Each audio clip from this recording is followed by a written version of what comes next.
we manually call and do our happy calls within 24 hours after service is given. And then after that, it goes into hatch. So they aren't going into hatch until a little bit later to start getting that automation. Gives you time. The estimate But follow-up. gives you time to do some calls. Okay. Exactly. It gives us time for the technician to do their manual follow-up, for us to manually follow up in the office. If we're still not getting that response, then it goes into the automation for that workspace.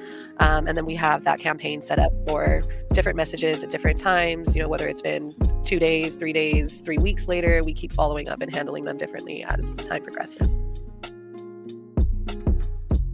That is definitely something that comes up with automation. With the previous program we were using, that was a very frequent complaint. We had a lot of customer complaints that were generated around that. When we first started with Hatch, they would come up and we got in a meeting. That was something where I was like, how do we fix this and make it not happen anymore?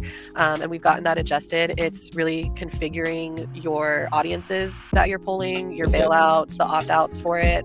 That's a huge thing. So like, for example, one of our largest complaints was with the sales follow-up automation.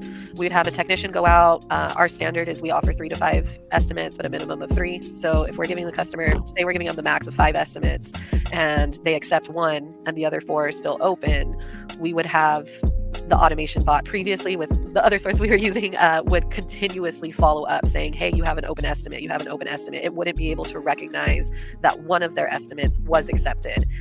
So that's something we were able to really hone in on and specify when we set up our audience for our sales follow-up, is that they could have up to this many estimates. If any of these estimates are accepted, you're not going to follow out with this campaign. We're going to approach that differently. Say, you still have other estimates. Can we close these out? Did you want to move forward with any of these?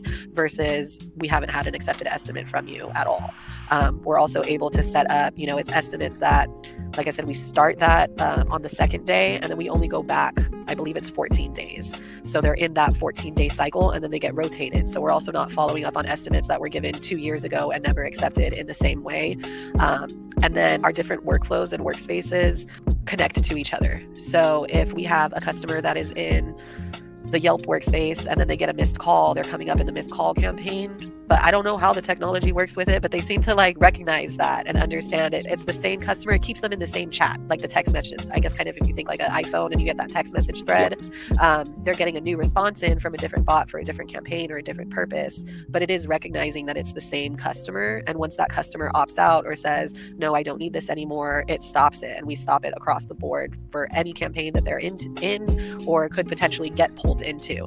So we definitely have a major drop in complaints for following up when the estimates have already been accepted.